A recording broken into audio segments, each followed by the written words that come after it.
Değerli şagirdlər, bu günlərin biz mövzu sınaq imtahanı 4-ün cavablarına baxacağıq inşallah bu yerdə və diqqətlə izləmənizi tövsiyə edirəm. Birinci sual daha əvvəl baş vermişdir.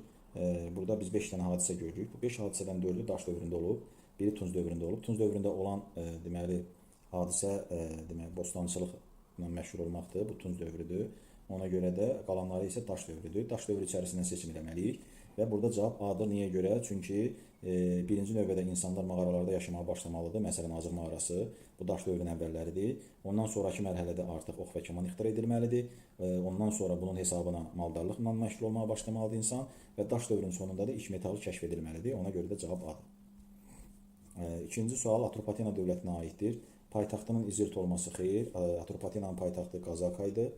Bundan əlavə burada Atropatın Sasaniləri məğlubiyyətə uğratması belə bir məlumat kitabımızda yoxdur. Bəli, köhnə kitabdan qalıb bu testimizin bu hissəsi. Ola bilsin sizi çaşdırsın. Amma Sasanilər ümumiyyətlə bizim kitabdan artıq çıxarılıb. Amma Atropatın özü var. Atropatda da görürük ki, Atropat nə Romalılarla, nə də Sasanlərlə mübarizə aparmayıb. Bəli, o yadellərlə mübarizə aparıb. Dövlət qurmadan əvvəl də İskəndərlə mübarizə aparıb. Amma burada Atropatena dövləti dediyinə görə Atropatın konkret kimlə mübarizə apardığı bilinmir. Ona görə də biz bu cavabdan imtina edirik. Bir müddət İskəndər tərəfindən idarə olunması, bu da yanlışdır. Çünki Atropatena dövlətinin yaranması üçün İskəndər ölməlidir və onun imperiyası parçalanmalıdır. Ərəb xilafəti tərəfindən varlığına son qoyulması xeyir. Ərəb xilafəti bilirik ki, Atropatena yox, Albaniya dövlətinə son qoyub. Ümumiyyətlə bilənlər bilir ki, düzdür kitabda yoxdur. Atropatena 3-cü əsrdə süqut edib.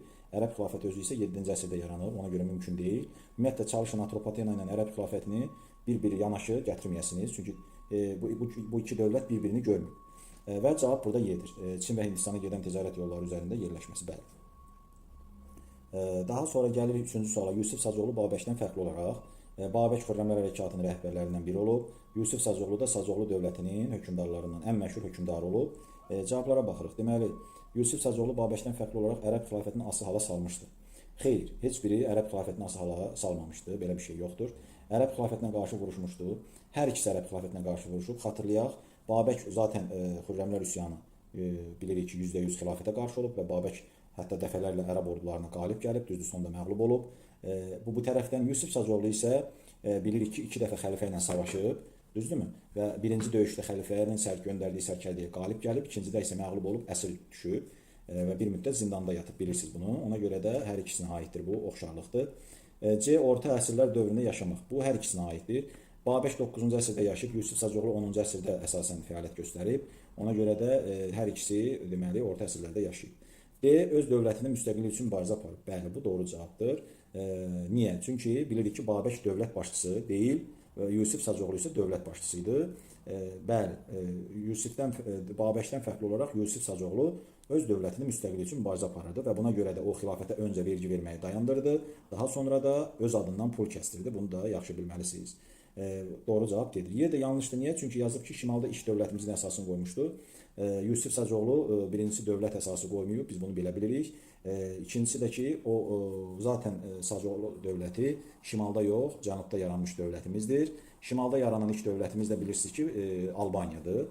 Biz də burada bu ikisindən heç biri də, bu iki şəxsdən heç birində Albaniyaya heç bir aidiyyatı yoxdur. Cavab dedir. Gəlirik 4-cü suala. Uşaqlar, deməli, insanlar 4-cü suala, deməli, uyğunluq pozulmuşdur, səhv olan fikri tapmalıyıq. İnsanlar əsasən metaldan istifadə edirlər dəmir dövründə. Bəli, dəmir özü bir metaldır, metal növüdür və dəmir dövründə əsasən dəmirdən, yəni metaldan istifadə edildi. Burada uyğunluq pozulmuyub.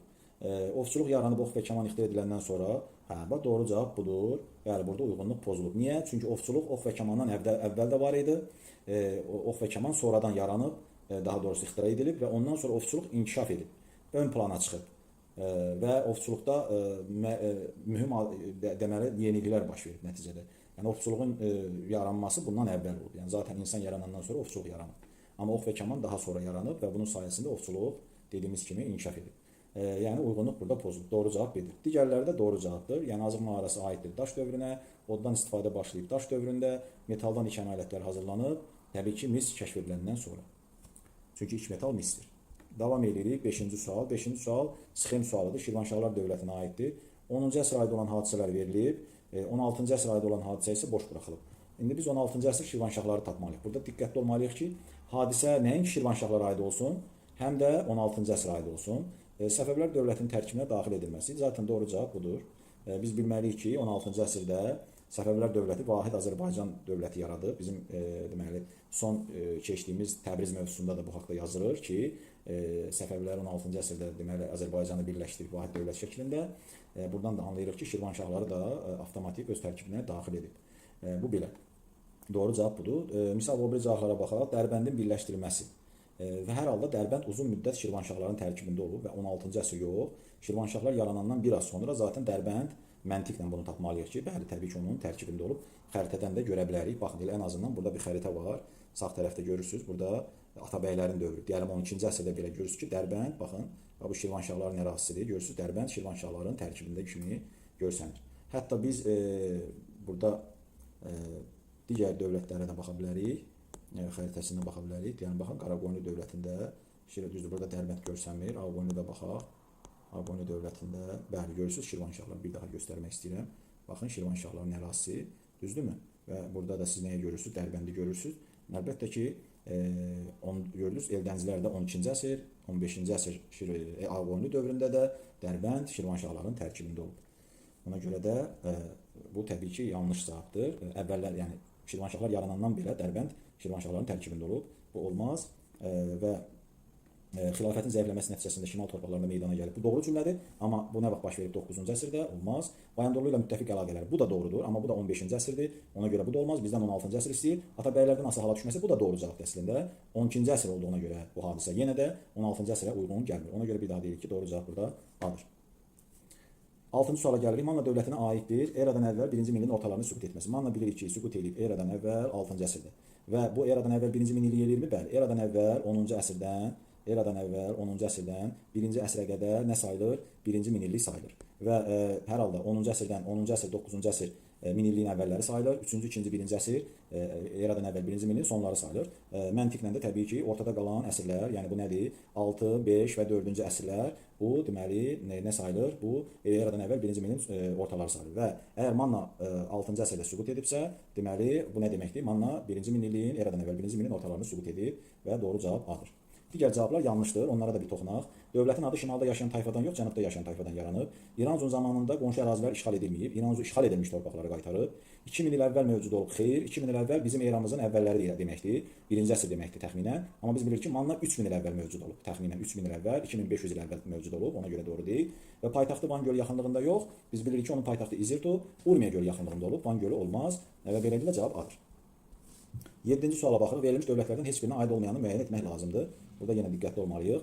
3 qədim dövlətimiz Manna, Atropatena, Albaniya eradan əvvəl 1-ci minilliyin 1-ci yarısına süqut etmək. Bu Mannaya aiddir. Deməli bunu çıxırıq. Yadelli hücumlarına məruz qalmaq, bu hər üçünə aiddir. Romalılara mübarizə aparmaq, bu Atropatena, Albaniyaya aiddir. Paytaxtı Kürdən şimalda yerləşirdi. Bu təbii ki, Albaniyaya aiddir. Çünki biz bilirik ki, onun ilk paytaxtı Qəbələ Kürd çayından deməli şimalda yerləşirdi. Və Dərbənddən Zəncana qədər torpaqlarımızı əhatə etmək doğru cavab budur. Heç bir qədim dövlətimiz Zəncandan deməli Dərbənddən Zəncana qədər əhatə etməz. İndi bunu mən istəyirəm sizə xəritədə geniş şəkildə göstərəm. Təzədən qayıdaq burada Albaniyaya, deməli daha doğrusu 6-cı mövzudakı xəritəyə. Baxın Manna var burada, daha sonra bax gəldik Albaniyanın Atropatena. Baxın, aşağı yuxarı bilirsiniz ki, Manna da bu hissədə yaranıb, düzdürmü? Baxın Dərbənd burdadır. Dərbənd bu hissədədir. Zəncan Həmədan bu hissədədir. Düzdürmü? Zəncan Həmədan bu hissədədir. Yəni bizim ən şimal şəhərimiz Dərbənddir. Dərbənd burdadır. Zəncan da burdadır. Düzdürmü? Yəni bu Y cavabı o deməkdir ki, bizim bu üç dövlətimizdən hansı biri Dərbənddən Zəncana qədər torpaqları əhatə edib? Əlbəttə ki, xəritədə də baxanda görürük ki, heç biri. Baxın bir daha göstərirəm. Görürsüz Atropatena ancaq cənubdadır. Bəli, cənub sərhəddi Zəncana qədərdir. Mannanın da cənubu Zəncana qədərdir. Amma şimalı Araz çayına, deməli Araz çayına qədərdir. Amma Albaniya baxanda isə görürük ki, Albaniyada tam tərsinə. Şimal sərhədləri Albaniyanın harda başlayır? Dərbənddə, cənubda Arazda bitir. Yəni o da Zəncana qədər deyil. Dolayısıyla heç birinə aid deyil. Və yaxud son olaraq belə bir şey də demək olar ki, bu ifadə Dərbənddən Zəncana qədər olmaq o deməkdir ki, bütün Azərbaycanı birləşdirməlidir o dövlət. Və biz bilirik ki, bu qədim dövlətlərimizin heç biri Azərbaycan torpaqlarını birləşdirmir. Davam eləyək. Deməli, gələk 8-ci sual. 1-ci minilliyin ikinci yarısı Azərbaycan torpaqlarındadır. Uşaqlar, 1-ci minilliyin birinci yarısı 1-2-3-4-5-ci əsrlərdir. 1-ci minilliyin ikinci yarısı, deməli yazıram bura 6, 7, 8, 9 və 10-cu əsrlərdir. Çünki hər minilliyin yarısında 5 əsr var. Birinci yarısı 5 əsr, ikinci yarısı 5 əsr. Eramız olduğuna görə 6, 7, 8, 9, 10 ikinci yarısıdır və İslam dininin yaranması, bu səhvdir. Ümumiyyətlə İslam dini Ərəbistanda yaranıb, bunu biz bilməliyik. 7-ci əsrdə yaransa da bu Azərbaycan torpaqlarında baş vermiş hadisə deyil. Bərdə şəhəri paytaxta çevrilmişdi. Bərdə şəhəri 5-ci əsrdə paytaxta çevrildi. Qarşısına yazıram. 5-ci əsr görürsüz, birinci yarısı olur. Birinci minilliyin birinci yarısı olur. İkinci yarısı 6-cı əsrdən başlayır. Ona görə də bir burada qeyd eləmək istəyirəm. Bu birinci yarısı 1, 2, 3, 4, 5. Görürsüz, şey qaldı, Bərdə qaldı. Harda? Birinci yarısında qaldı. İkinci yarısı olmur. Ona görə bunu da çıxırıq. Bütün Azərbaycanı əhatə edən vahid dövlətin mövcud olmaz. Bəli, bu doğru cavablardan biridir. Niyə? Çünki biz bilirik ki, Sacilər dövləti 9-10-cu əsrlərdə olub. Düzdürmü? Ən azı 9-cu əsrin sonunda yarandığı kitabda qeyd edilir. Ona görə də bu 9-cu sonu 10-cu əsrdə demək ki, Sacilər, Yusif Sacıoğlu Azərbaycanı neyini birləşdirib. Və 9-10-cu əsr görürsüz, ikinci yarısı sayılır. Dövlətçilik ənənələrimizin dirçəlməsi, o da 9-cu əsrdir. Şirvanşahların yaranması ilə dövlətçilik ənənələrimiz dirçəldi. Biz bunu bilirik, bunu da götürürük və 5-cidə deyir ki, Yadelli əsarətinə qarşı azadlıq hərəkatı yayılmışdı. Bəli, bu da Babək və Xürrəmlərdən danışır. Bilirik ki, o da 9-cu əsrdir. Bir daha görürük ki, bu da birinci yarısı eləyir. Estağfurullah. Birinci minillik görürsünüz, ikinci yarısı eləyir. 3 dənə hadisə. Dolayısıyla biz burada 3, 4, 5, yəni D cavabını götürmüş oluruq. Gəldik 9-cu suala. Baharlı dövlət Eldənizlərdən fərqli olaraq. Baharlı dövləti, yəni Qaraqoyunlu dövləti, Eldənizlər, yəni Atabəylərdən fərqli olaraq. Kürd çayından şimaldakı torpaqlarda meydana gəlmişdir. Xeyr, Eldənizlər, nə də Baharlılar Kürddən şimalda meydana gəlmir. Baharlar Araz çayından cənubda meydana gəlib. Eldənizlər isə Arazdan Kürd çayı arasında meydana gəlib. Ona görə də bu heç birinə aidiyyəti yoxdur. 15-ci yüzillikdə süqut etmək. Bəli, doğru cavab budur. Çünki Baharlı dövləti 15-ci əsrin ikinci yarısında süqut edib, Eldənizlər isə 12-ci, 13-cü əsrdə mövcud olmuş dövlətimizdir. Ona görə də cavab B-dir. Orta əsrlərdə Azərbaycanın şimal torpaqlarında mövcud olan yeganə dövlət idi. Xeyr, çünki həm Baharlı dövləti olanda, həm Eldənizlər dövləti olanda orta əsrlər ikisi də sayılır. Azərbaycanda şimalda həm Baharlıdan, həm Eldənizdən fərqli olaraq Şirvanşahlar da mövcud olub. Dolayısıyla bunlar yeganə dövlət olmuyor. Ona görə heç birinə aidiyyəti yoxdur. Şirvanşahlarla bir müddət həmsərhəd olmaq, bəli, bilirik ki, hər iki dövlətimiz, buradakı hər iki dövlətimiz Şirvanşahlarla həmsərhəd olub. Bu zaten oxşarlıq olur. Bir müddət Azərbaycanı vahid dövlətə birləşdirmək, bu məsələn Baharlıdan Eldənizlərdən fərqi ola bilməz. Niyə? Çünki Eldənizlər zaten Azərbaycanı neyib vahid dövlət şəklində birləşdirib. Ona görə burada cavab B-dir. 10-cu sual. Qədim Albaniya dövlətinə aid deyil. Qədim Albaniya dövlətinə, qədim sözünün altından xətt çəkilir və ya dairə alırıq. Diqqətimiz orada olsun. Qədim Albaniyaya aid olmasın. Yəni elə şey verilib ki, demək ki, bu orta əsrlərə aid olacaq və yaxud səhv cümlə olacaq.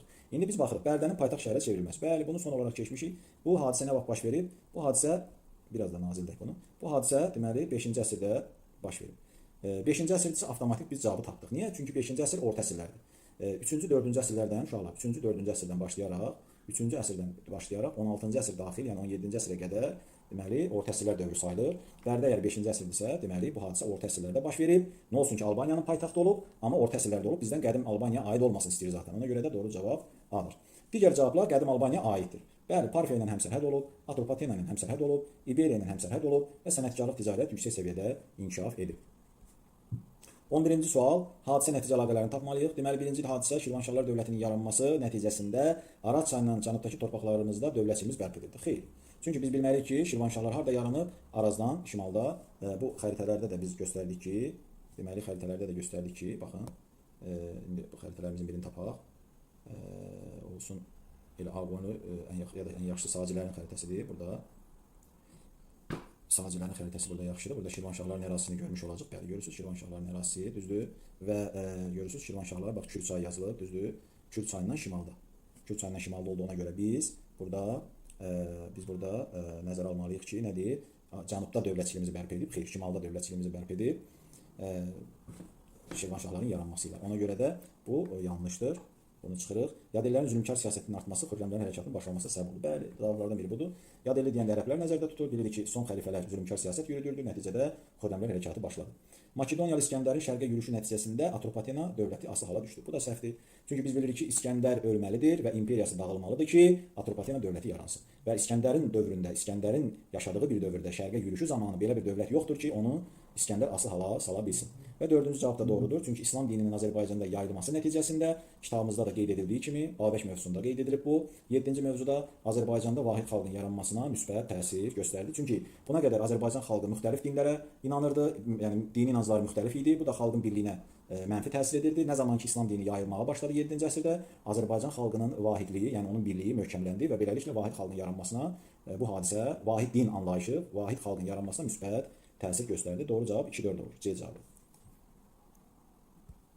Gəldik 12-ci suala. Sxemi tamamlamaq lazımdır. Burada uzaq görən siyasət, yəni bizə ipucu verir ki, yəni söhbət burada hansı hökmdardan gedir? Birdə biz hökmdarı tapmalıyıq, ikidə onun buraxılmış fəaliyyətini tapmalıyıq. Uzaq görən siyasətçi idi. İranzuda Atropatdır. Burada etirazımız yoxdur. Eradan əvvəl 1-ci minillikdə yaşayıb. İranzuda yaşayıb Atropatdır. Yəni biz bundan çözə bilmərik. Azərbaycanın cənub torpaqlarında hökmdar idi. Yenə bu da hər ikisinə aiddir. Buradakı şeylər, deməli, istiqamətlər bizə kimin olduğunu artıq köməklik etmir. Dolayısıyla biz cavablara baxmalıyıq. Demək ki, problem cavablardadır. Baxırıq. İranzu Dərbənddən Zəncana qədər torpaqlara hakim ola bilər. Bayaq izah elədim, xeyr. Çünki Dərbənddən Zəncana qədər o deməkdir ki, bütün Azərbaycanı birləşdirir. Və biz bilirik ki, qədim dövrdə heç bir Azərbaycan dövləti Azərbaycanı birləşdirmir. B-də deyir, Atropat ölkədə siyasi vəziyyətdən istifadə edərək dövlət qurur. Bəli, doğru cavab budur. Biz bilirik ki, İskəndər öləndən sonra Atropat mümkün vəziyyətdən istifadə edir, yad illər ölkədən qovur və yeni bir dövlət yaradır. Ona görə bu doğru cavabdır. C-yə baxırıq. İranzu dünyada ilk dövləti qurub. Bu təbii ki, yanlışdır. Dünyada ilk dövlətlər harda yaranıb? Misirdə və iki çay arası dediyimiz ərazidə, Dəzlə və Fərat çay arasında, bizim kitabımızda da yazılıb bu haqda və bu İranzu heç bir aidiyyəti yoxdur. İranzu Azərbaycanda yaranmış ilk dövlətin hökmdarı olub. O da Eşmannanın da ilk hökmdarı deyil, bunu bilirsiniz. D. Atropat Roma qoşunlarını məğlub edib. Bu da yanlışdır, çünki bilirsiniz ki, bayaq da izah elədiyim kimi Atropat öləndən sonraki hökmdarlar Roma ilə mübarizə aparıb, ona görə də aidiyyəti yoxdur və Atropat Urmiya ətrafında meydana gəlmiş ilk dövlətin hökmdarı olub. Urmiya ətrafında meydana gəlmiş ilk dövlətimiz Mannadır, Atropat da Mannanın hökmdarı olmayıb. Ona görə bu cümlə yanlış cümlədir. Bir daha deyirəm, burada doğru cavab verir. Deməli, 13-cü sual. Şirvanşahlar dövləti və Albaniya dövlətini müqayisə etmək lazımdır İlerven diaqramında. Dərbəndə sahib olması, hər ikisi dövlətimiz şimalda olduğuna görə hər ikisi nə edib? Dərbəndə təbii ki, sahib olub. Dolayısıyla A-nı yazmalıyıq 3-ə, ortaya. Sonra eramızın əvvəllərində mövcud olub. Eramızın əvvəlləri uşaqlar 1, 2, 3-cü əsrlərdir. Və burada bu əsrlərdə mövcud olan dövlətimiz təbii ki, Albaniyadır. Bu bura yazılır, yazılır. Ərəb xilafətinin zəifləməsi nəticəsində yaranıb. Biz bilirik ki, bu Şirvanşahlardır. Səfəvlərin hücumuna məruz qalıb. Təbii ki, bu yenə Şirvanşahlardır. Azərbaycanın şimal torpaqlarında yaranıb. Hər ikisi bir daha deyirəm, şimalda yaranıb. Deməli, Y də yazılmalıdır 3-ə, ortaya. Deməli, 1CD olur. Baxırıq 1CD, 2AY, 2B, 1CD, 2B, 3AY. Yəni A cavabı doğru cavabdır. Gəldik 14-cü suala. 14-cü sualda ərəblərin hakimiyyəti dövründə Azərbaycanda baş vermişdir. Ərəblərin hakimiyyəti dövrü 7-9-cu əsrlər nəzərdə tutulur. Baxırıq, Azərbaycanda yeni müstəqil dövlət yarandı. Xeyr, ərəblərin hakimiyyəti dövründə yaranmayıb. Ərəblərin tərkibindən çıxandan sonra, yəni parçalanmasının nəticəsində yaranıb. Ona görə olmaz. Afşinin Xürrəmlər ordusuna başçılıq etməsi, Afşin Xürrəmlər ordusuna başçılıq etməyib, Babək başçılıq edib. Bəz qalasının ərəb ordusu tərəfindən tutulması, bəli, doğru cavab budur. 837-ci ildə biz bunu əzbər bilməliyik. Bəz qalası ərəb ordusu tərəfindən tutulub. İslam dininin yaranması, İslam dini Azərbaycanda yaranmayıb, ona görə bundan da imtina edirik. Babəkin özünün bütün gücünü Xürrəmlərə qarşı yönəltməsi, bu da görürsünüz ki, yəni düzgün cümlə deyil. Çünki Babək Xürrəmlərə qarşı bu təbii ki, absurd bir cavabdır. Babək özü Xürrəmlərin başçısı olub, Xürrəmlərə qarşı necə vuruşa bilər? Məntiqsiz yanlış cümlə. Dolayısıyla doğru cavab C-dir.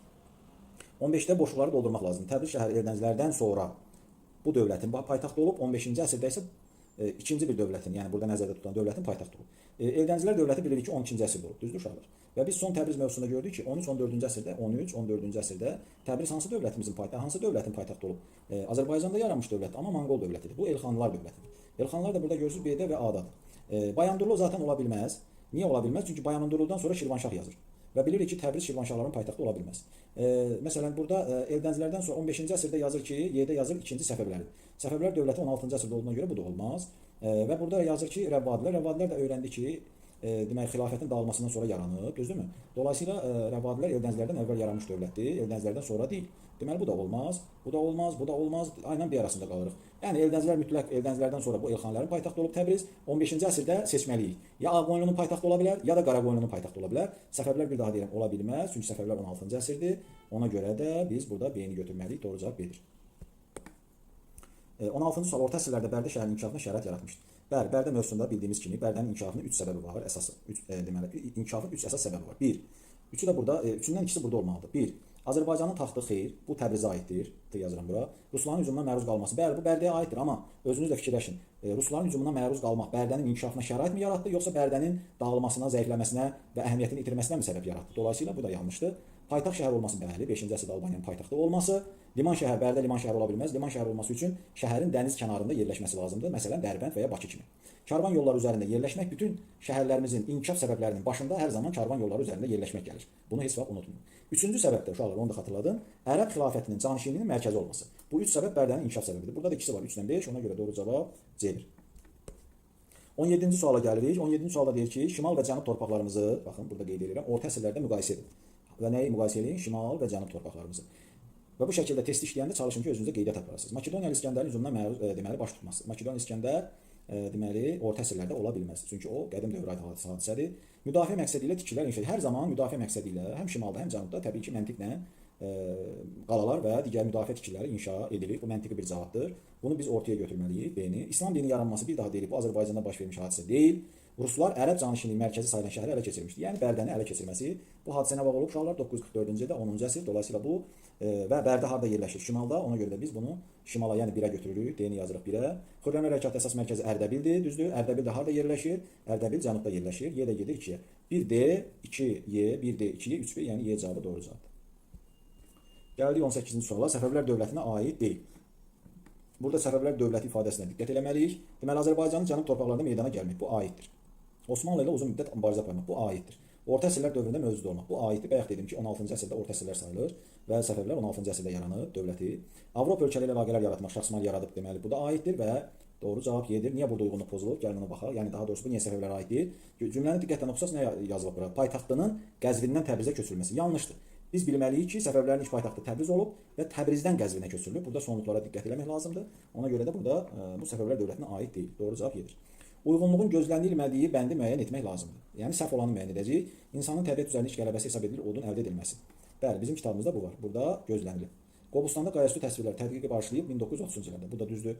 İnsanlar bir neçə materialı qataraq əldə edirlər misi. Bəli, doğru cavab budur. Yəni burada uyğunluq gözlənilməyib. Səbəbi odur ki, mis saf şəkildə təbiətdən əldə edilir. O qarışdırılaraq əldə edilən bir metal deyil. Elə bir metal tuncdur. Tunc, bəli, misin tərkibində başqa maddələr qataraq əldə edilir, amma mis olduğu şəkildə əldə edilir və ona görə də bu ifadə yanlışdır. İstehsal təsərrüfatı insanların özlərini məsul etməsi deməkdir. Bu da doğru. Xocabənddə Quruçay sahilində Azıq mağarası adlı mağara yerləşir. Bu da doğrudur. Bir daha deyirəm, burada yanlış ifadə C-dədir. Gəldik 20-ci suala. Deməli, Qara Yusif və Uzun Həsəndən heç birinə aid deyil. Qara Yusif Qaraqoyunlu və Uzun Həsən Ağqoyunlu dövlətinin hökmdarları vergilərin yığılmasını qaydaya salmaq, ən azından Uzun Həsən bilirik ki, qanunnamə qəbul edib və ona görə də orada da əsas məqsəd nədir? Vergilərin yığılmasını qaydaya salmaq. Deməli, bu birinə aid heç olmasa, yeni dövlətin əsasını qoymuşdu hər ikisi. Yeni dövlət yaratmışdı, hər ikisinə aiddir. Padşah titulu götürmüşdü. Uzun Həsən bilirik ki, padşah adlanırdı. Qara Yusifə də deyilirdi padşah. Ona görə də bunu da götürmürük. Şirvanşah qoşunlarını məğlub etmişdi. Bu çətin bir cavabdır. Ola bilsin çoxunuz bunu səhv eləmisiniz. Bu da Qara Yusifə aiddir. Bilirsiniz ki, Qara Yusif Şirvanşah deməli Şirvanşah hökmdarı 1-ci İbrahimi məğlub edir və onu əsir götürür, xatırlayırsınızsa. Sonra Təbriz əhalisinin xahişi ilə İbrahim əsirlikdən azad edilir və öz ölkəsinə qaytarılır. Yəni biz orada Qara Yusiflə Şirvanşah İbrahimin mübarizəsini görürük və o mübarizədə də məhz Qara Yusif qalib gəlir, Şirvanşah ordusu isə məğlub olur. Deməli bu da birinə aiddir. Səfəvilər dövləti ilə mübarizə aparmaq, bəli, bu yanlışdır. Nə Qara Yusifin, nə də Uzun Həsənin dövründə belə bir dövlət yoxdur.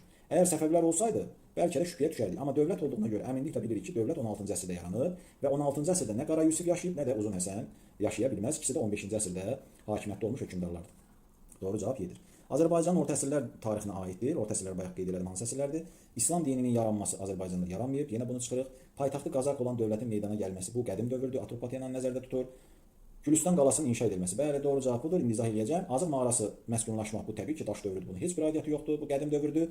Albaniya dövlətinin yaranması bu da qədim dövrdür.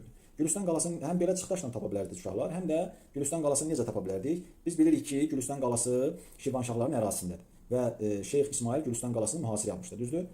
Və ondan ötürü Şirvanşahlar yaranmalıdır. Şirvanşahlar bu qalanı inşa edibsə, Şirvanşahlar dövləti də 9-cu əsrdə yaranıb. Dolayısıyla bu qala ən azından 9-cu əsrdən sonra inşa edilib. Ona görə də orta əsrlər kimi götürmək lazımdır. Cavab C olur. Gəldik açıq suallarımıza. Deməli, 22-ci sual 7-ci yüzillikdə mövcud olan dövlətlər 7-ci yüzillikdə baxın, Sacilər 9-cu əsrdə yaranıb, 2-ni çıxırıq. Şirvanşahlar 9-da yaranıb, bunu da çıxırıq. Ərəb xilafəti, Albaniya dövlətimiz 8-də süqut edib. 8-ci əsrdə süqut edibsə, deməli biri Albaniyadır. 4.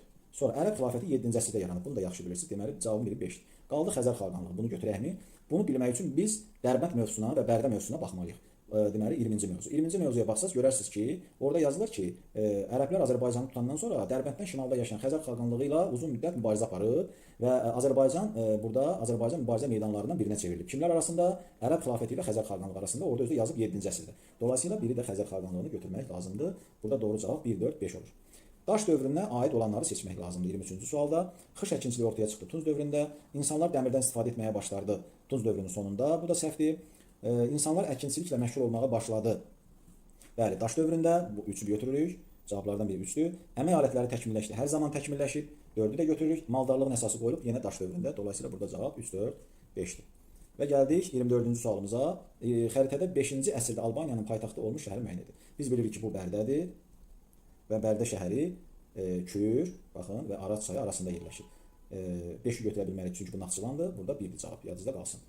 Kür çayına daha yaxın ərazidə yerləşib Bərdə, nəinki Araz çayına. Baxın, Naxçıvan görürsünüz, Naxçıvan Araz çayının sahilində, yaxınlığında yerləşir, Bərdə isə Kür çayına yaxın yerləşir. 1 Bərdədir. 5 Naxçıvandır, 3 Təbrizdir, 2 Marağadır, Qazaq İzirtudur, 4 də Ərdəbildir. Bunları çıxırıq. Deməli doğru cavab 1-dir. Və gəldik nəhayət sonuncu 25-ci sualımıza. Uyğunluq sualıdır. Uyğunluğu müəyyən etməliyik. Makedon və İskəndərin şərqə yürüyüşü. Deməli, 1-də deyir ki, uşaqlar eradan əvvəl 1-ci minliyin ikinci yarısı. Düzdür? 2-də isə deyir ki, 1-ci minlik bizim eramızın 1-ci minliyin ikinci yarısı. Diqqətli olmalıyıq. 1-də eradan əvvəli soruşur, 2-də isə eramızı soruşur. Hər ikisində də ikinci yarısını soruşur. Bir daha qeyd edirəm. Eradan əvvəl 1-ci minliyin ikinci yarısı eradan əvvəl 5, 4, 3, 2, 1, eradan əvvəl 5, 4, 3, 2, 1-ci əsrlər eləyir.